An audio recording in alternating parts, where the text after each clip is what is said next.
بسم اللہ الرحمن الرحیم۔ سب سے پہلے آپ اس مولانا کی ویڈیو سماعت فرمائیں۔ اور اس کے ساتھ پھر خرافات یہ جو شامل ہو چکی ہیں، اس نے معاشرے کو پیس کے رکھ دیا۔ جو مزارات پہ ہو رہا ہے ہم ڈٹ کے اس کا انکار کرتے ہیں۔ اللہ کے علاوہ کسی کے سامنے سجدہ جائز نہیں ہے، بلکہ ہمارے امام احمد رضا خان فاضل بریلوی نے لکھا ہے، آپ فرماتے ہیں کہ سجدہ قبور بالاتفاق حرام ہے اور طواف قبور بالاتفاق حرام ہے، زیارت قبور بالاتفاق جائز ہے، بوسہ قبور مختلف فی ہے، احوط یہ ہے کہ نہ دیا جائے۔ یعنی بوسے سے بھی اگر گریز کر لیا جائے تو کسی کو کوئی اور شائبہ نہ ہو تو یہ بھی بہتر ہے، لیکن خیر بوسے کے بارے علماء قائل ہیں، اس پر دلائل بھی موجود ہیں، لیکن قبروں کے سامنے یوں ہی کھڑے ہو جانا اور کھڑے ہو کر کے یوں سر جھکانا یہ جائز نہیں ہے۔ حضرت مجدد کی تعلیم کیا تھی؟ یہی بات کہی تھی اکبر نے کہ سجدہ نہیں کرتے تو ساری جھکا دی، آپ نے فرمایا نہیں جھکاؤں گا۔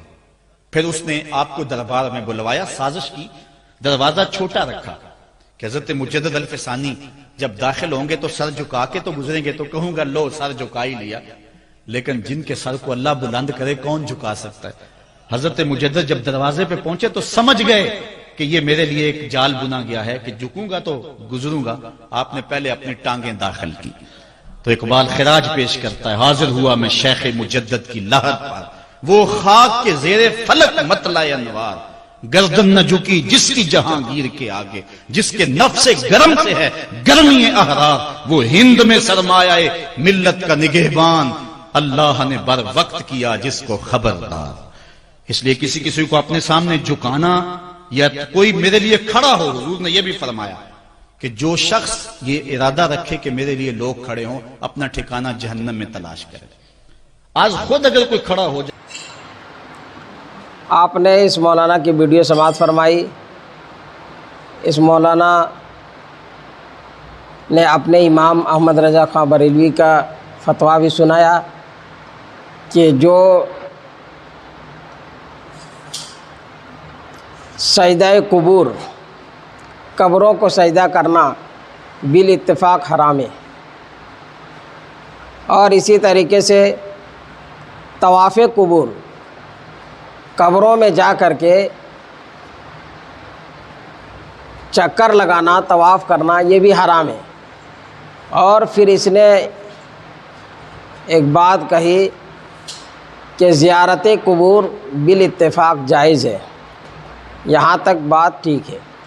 پھر اور ایک بات اس نے کہی کہ بوسہ قبور، قبروں کو چومنا، بوسہ لینا، جس طریقے سے آج لیا جا رہا ہے اور لے رہا ہے، آپ دیکھتے ہوں گے قبروں کے اندر، مزاروں کے اندر کہ اتنی شدت سے قبروں کو چوم رہے ہیں، اپنے آنکھوں سے لگا رہے ہیں، ہاتھوں سے ٹچ کر رہے ہیں، مس کر رہے ہیں۔ تو آپ نے اس مولانا کی ویڈیو سماعت فرمائی ہے۔ اس مولانا نے اپنے امام احمد رضا خان بریلوی کے پورے فتویٰ بتا دیے۔ اب ہمیں اجاگر یہ کرنا ہے کہ کم سے کم دوسروں کے نہیں تو اپنوں کے بھی کہا ماننا چاہیے، اور جو علماء قبروں پر سجدہ کرنے کو سجدہ نہیں سمجھتے ہیں، جیسے کہ آپ حضرات کے سامنے اور ایک ویڈیو دکھایا جا رہا ہے، آپ اس ویڈیو کو دیکھیے۔ یہ نقش بندی ہے، یہاں کے حیدرآباد کے ہیں۔ انہوں نے تو یہ کہہ دیا کہ قبروں میں سجدہ ہم تھوڑی کرتے ہیں، وہ سجدہ نہیں بلکہ ہم اس کو ادب کرتے ہیں۔ تو آپ حضرات جانتے ہیں، جو مفتی کورس کرتے ہیں یا جو مفتیان اعظام ہیں ان کو معلوم ہے کہ فتویٰ ظاہر پر لگتا ہے۔ دوسری بات یہ ہے کہ احمد رضا کا فتویٰ یہی ہے کہ قبروں پر سجدہ کرنا حرام ہے، تو پھر یہ اپنے طرف سے تعویل کیوں کر رہے ہیں؟ یہ اپنے مطلب کی بات کیوں بتا رہے ہیں؟ ان کو تو چاہیے کہ یہ جس کو امام مانتے ہیں اس کی جو پیروی کرتے اور اس کا فتویٰ سنا دیتے کہ ہمارے امام احمد رضا خان نے طواف قبور کو اور سجدہ قبور کو حرام قرار دیا ہے،